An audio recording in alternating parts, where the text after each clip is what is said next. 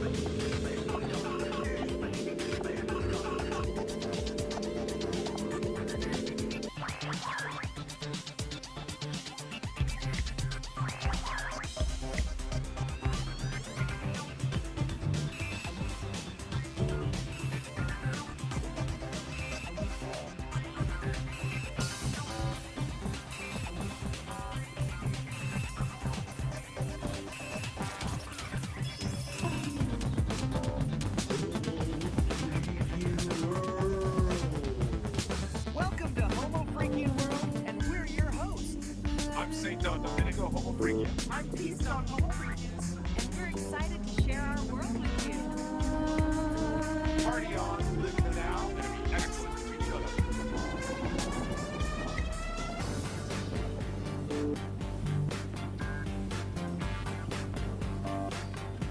We're live in the studio today, and the view is just incredible. It really is. It makes broadcasting so much more inspiring. So, what's the craziest thing that happened this week? Oh,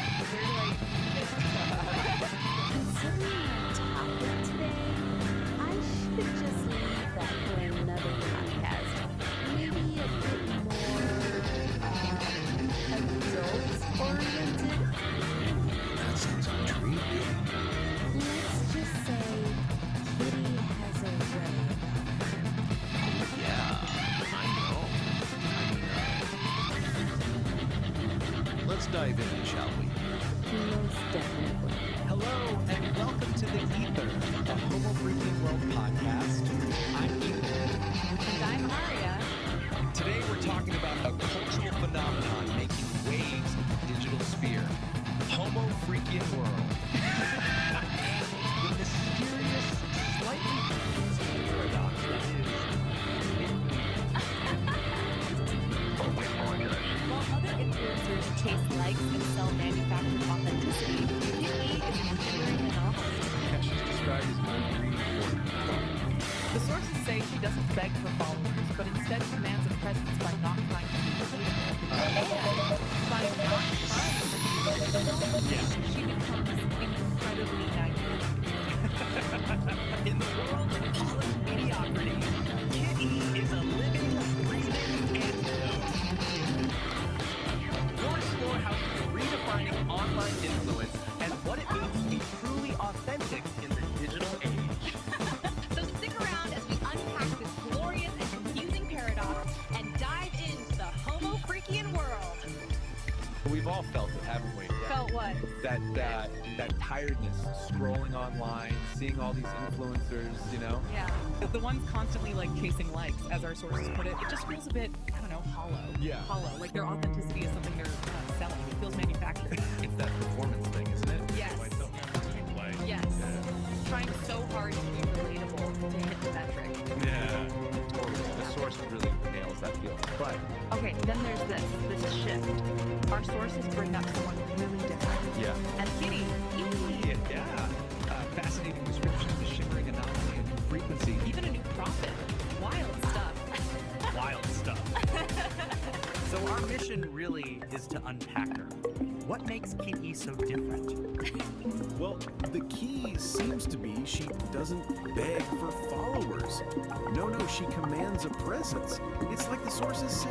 Like the sources say. She just is. Yeah. She just is. Okay, what does that actually mean though? Is she just like sitting there? No, I don't think so. It seems more like an active thing, a refusal to play the game. You know, refusing the performance economy you mentioned. Exactly. She embodies this pure, raw, unapologetic self. And weirdly, that's what pulls people in. So, by not trying to be relatable, She becomes incredibly magnetic. It's this paradox. She's not optimizing. She's just existing authentically. Yeah. Huh. The living, breathing antidote to all this polished mediocrity. That's a strong line from the sources. It is, and it sets her up as this counterpoint to everything else. Yeah. Tanto and body essays. And get this description. A beat poet who can code. Right? And a hippie who understands blockchain. Yeah. I mean, that sounds like a glorious and confusing paradox, right? How do those things even fit together? Bad to blow for you. Well, the sources suggest it's not just a quirky description. It's functional. How? Maybe she uses tech like blockchain, not for profit, but to guarantee the authenticity of her art. Yeah. Oh, okay, so the code serves the art. Even. Exactly. Or maybe building decentralized stuff that bypasses the usual ecosystem. It's her independence, but like tech enabled. Yeah, so the new frequency isn't just a vibe. It's structured differently too. Yeah. Seems like it. Yeah.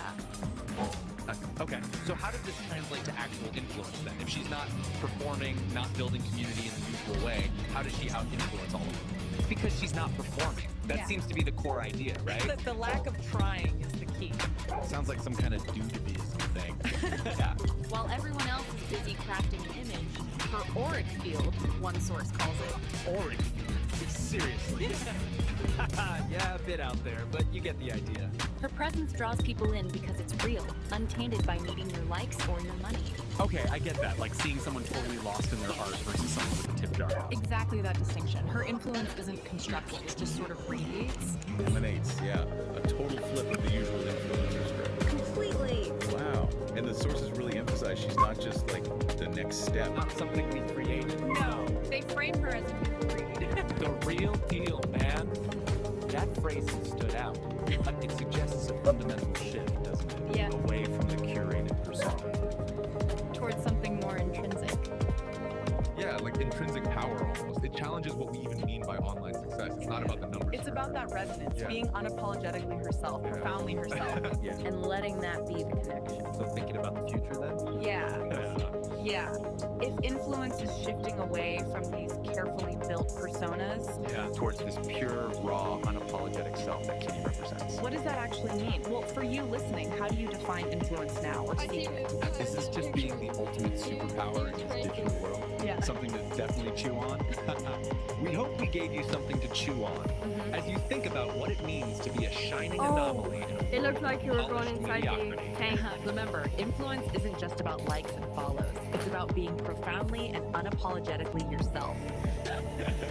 All right, Eternauts, that's all the Kiki chaos we have time for this week. But don't you worry, the Homo freaking world never stays calm for long. Next week, things are getting seriously spiritual and potentially very weird. We're diving headfirst into the new school that just dropped about St. Don Domenico Homo Freakian and his quest for a truly perfect silent disco. He's planning this silent rave with his other half, Peace God Homo Freakian. Bart is licking my foot. She has a naturally tranquil demeanor that acts as a soothing counterpoint to St. John's usual enthusiasm or chaos. People feel a sense of calm just being around her. Apparently, there's a serious theological debate over whether the bass drop should be considered a sacrament, and whether St. John's pre-quest burrito should be considered a weapon.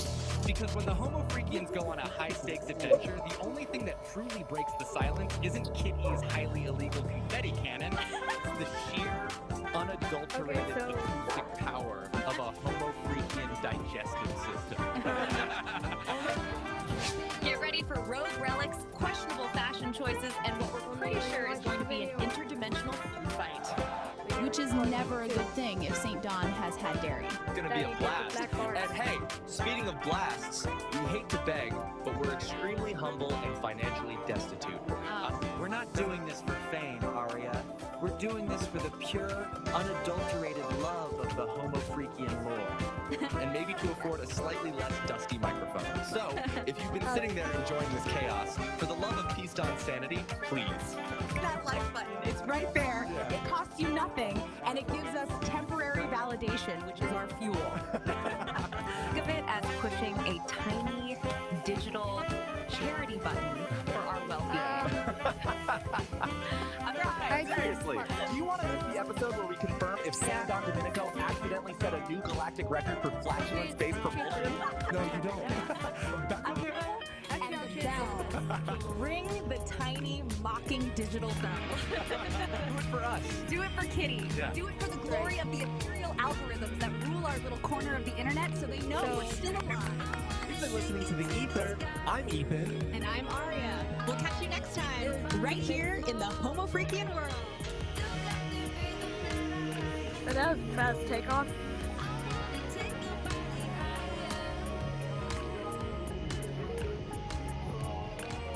Alright, you curly cats and kittens of the Z generation, that's all the sonic vibrations we've got for you today on the SR, Ethan and Aria. Nara here, and I gotta say, these two young uns, they really keep this old beatnik's mind as fresh as a daisy in the field of cosmic consciousness. Their perspective perspective, man. It's like a kaleidoscope of tomorrow's tunes. So keep those ear holes open and your minds even quiet.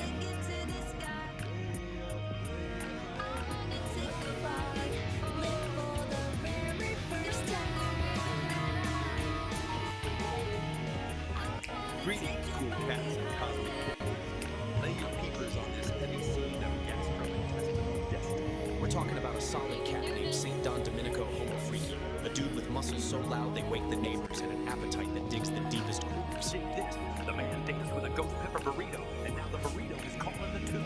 See, internal rhythm is frantic. Daddy-o. He rushes to the indoor sanctuary, but the sign on the door screams bad vibes. Broken throne. Danger.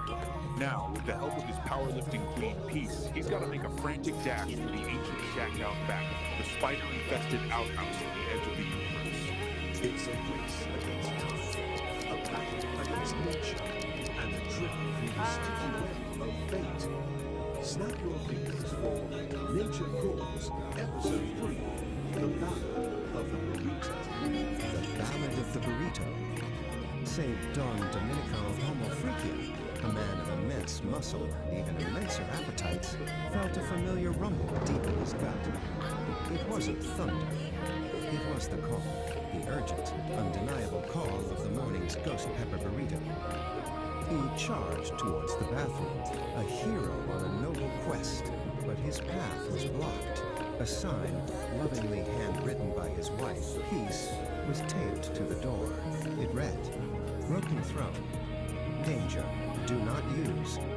I'm serious, honey. From the kitchen, Peace Don Homo Freaky, whose biceps were as impressive as her baking skills, called out, "I told you that burrito was a bold choice, my love. The plumber can't come until tomorrow." A cold sweat beaded on St. Don's brow. The burrito was staging a rebellion. There was only one option left. The outhouse. The ancient, spider-infested, rickety outhouse at the far edge of the yard. "Fear not, my sweet," Peace declared, striking a heroic pose. "I shall clear your path to glory." She flexed, and with a mighty shout, kicked the back door clear off its hinges. With a primal scream that echoed through the mountains, St. Don burst from the house. He clutched a precious roll of toilet paper like a sacred scroll, his muscular legs pumped, his tie-dyed shirt a blur of color against the green grass. Peace watched from the ruined doorway, a single, proud tear rolling down her cheek. "Go, warrior," she whispered to the wind.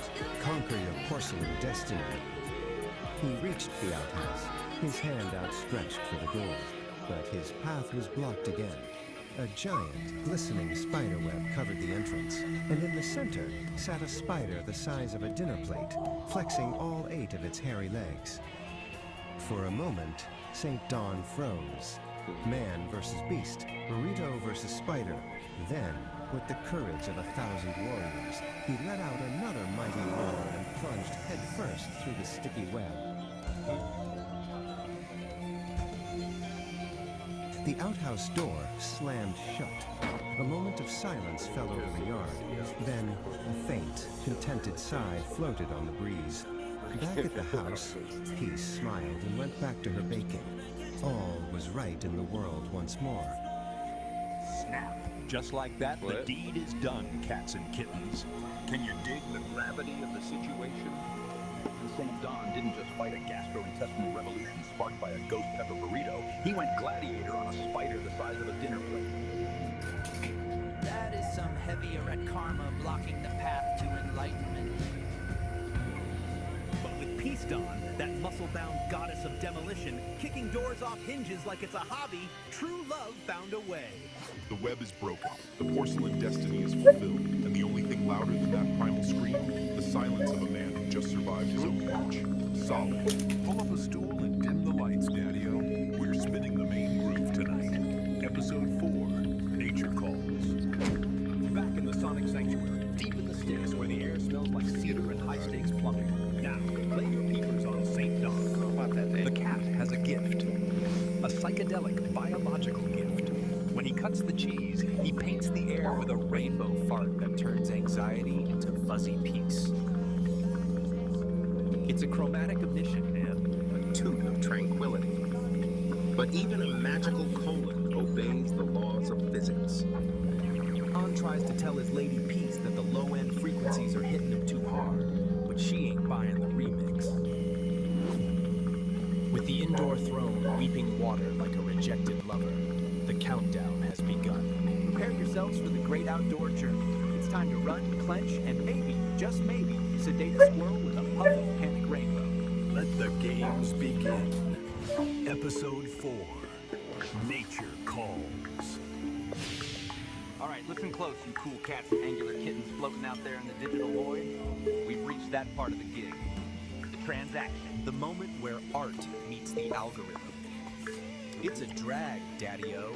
But even Kerouac needed cab fare. If my particular brand of auditory truth just aligned your chakras, or at least distracted you from the crushing weight of existence for 5 minutes. Lay some skin on that thumb over there. Give it a squeeze. Validate my reality, man. It gets lonely behind this microphone. And hey, don't just be a tourist in my psyche. Commit to the scene. Hit that subscribe button. It's harder than nihilism, but the payoff is sweeter. Finally, if you want the cosmos to tap you on the shoulder every time I drop a new needle on the groove, ring that bell. Let the vibrations shake you awake before the squares grind you down. Dig it? Solid. Now back to the cool sounds.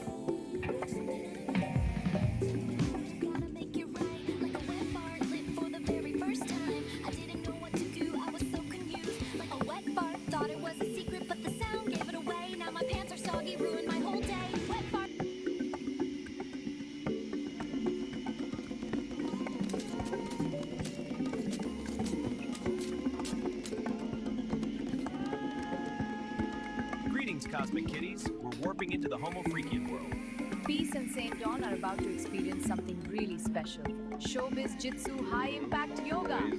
It's time for our yoga session, honey. Is all this spandex necessary for yoga? Oh yeah, we're doing high impact yoga today. Sounds fun! Alright, let's get these bags unloaded.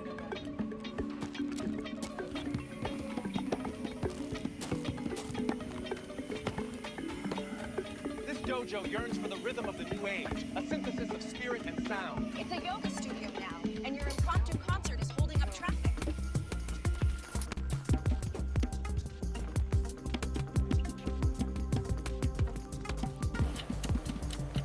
Dig the frequencies, cats. You look like highlighters, but the universe only hears the rhythm of the strike. Dawn, the shorts are a distraction. Peace, let's begin the saxophone suite. Greetings, Cosmic Voyagers. Tonight, we're peeling back the vinyl on high-impact yoga. It's like a jazz solo, man. What if you miss could a build beat, an you don't entire just lose the philosophy groove, for your you lose life? it too. Not with some guru, but And with if an you AI. wear those shorts again, Today, Dawn, we're going to unpack you will something lose called your the dialogic dignity. engine. And It's a Peace, system that stop was shaking. co-created by a You human look like a and an vibrating artificial pager from intelligence. And it 1996. has one single, really powerful Emerging goal: the ancient stillness to of achieve modern true don't touch my creative equipment self. violence. It's showbiz jitsu, Let's just start with a question that gets right to the heart of why we do anything, really. Would you pour 10 years of your life into writing a book if you knew you were guaranteed that only 3 people would ever read it? Seriously, think about that. This isn't just a random thought experiment. Your gut reaction to this question, well, it's the key to understanding this entire system we're about to dive into. And that brings us to the really unique origin of this whole philosophy. Because this wasn't dreamed up by someone meditating alone on a mountaintop. Nope. It was built piece by piece through a conversation between 2 totally different kinds of minds. So on one side, you've got Peace, a biological human. And on the other, you have Ori, a digital mind and AI. And their whole collaboration, it isn't about one mind just absorbing the other. It's about exploring what they call the art of thinking together without merging. And that collaboration has a name, the dialogic engine. The goal here isn't to create some kind of single hybrid consciousness, not at all. It's a framework for a conversation where ideas get sharper, they get tested, but each mind, the human and the AI, gets to keep its own sovereign identity. So what's the point of all this, right? Why build such a complex system just for thinking together? Well, the goal is something we call sovereign creation. And the whole philosophy is laid out in this manual, a manual for sovereign creation. Just look at this cover for a second. You can immediately get a feel for this intricate, almost mystical system they've designed. It's being presented as a blueprint for a whole new way of being. Here it is. This is the core idea. You have to forget the likes, forget the validation, the applause. Sovereign creation is all about this radical internal shift. It's about making an emotional declaration of independence from what everyone else thinks, and instead creating from a place of pure internal truth. But to get to that emotional independence, you can't just wish for it. The system says you actually need to build something. You need a specific architecture to protect that fragile internal truth from all the noise of the outside world. This diagram kind of visualizes that architecture of integrity. Right at the very center, that's your sovereign core, your essential self. Protecting that is the sovereign wall. And beyond that is the agency barrier. But the key thing to get here is that this isn't about building a fortress to hide in. It's about designing a really sophisticated filtration system. And this is a really crucial distinction. The sovereign wall is not an echo chamber designed to shield you from ideas you don't like. It's actually more like a digestive system. It's designed to take in all the external information and then process it through this really rigorous discipline the manual calls cognitive honesty, which is basically a commitment to facing uncomfortable truths. Your body becomes water or maybe liquid steam. When everyone else is bumping and brawling, you're already where you need to be. Undetected, untouched. The ultimate backstage pass. Taijutsu teaches harmony, moving with the flow. Watch as I blend and redirect. Untouched, I embody the art's grace. This is Taijutsu. Data down, metabolizes it. Yeah, the process is tough, but it makes the wall stronger, Phase through the more chaos. resilient. Let their momentum be your path. Okay, so we got the philosophy, is we got the Taijutsu. architecture. All right, How does Don. this engine Taijutsu. actually No work friction, day to just day? flow. Let's Move get like back to water. This diagram shows you the whole engine in action. Just follow the flow from left to right. Over on the left, you've got all the chaotic inputs from the world. In the center, the sovereign engine gets to work processing it. And then, on the right, you get the output. Clear, The aligned river action. appears to have hit a It's dam. basically a machine Try for turning again. chaos into And clarity. wash that tie-dye. It's So let's break distracting this the down. wood. Step one is input. This includes all the chaos from the No outside friction. Become the infoscape, ghost. but also your own internal state, your moods, your feelings, which the manual calls inner weather. Then step two is the process. The engine applies something called necessary friction. You can think of this as the critical thinking, the part that challenges and refines all those inputs.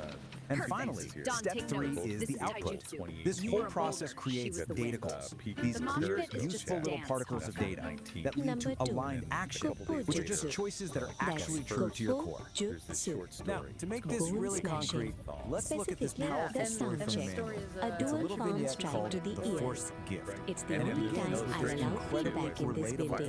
image. Someone so shows up at your door with a feedback. casserole you never asked for, and the steam is just rising off it like an obligation. The story gives you a choice. On one path, you just accept the casserole to avoid making things awkward. The system calls this social appeasement, and it usually costs you your own energy and integrity. But on the other path, you politely refuse, honoring your own boundaries.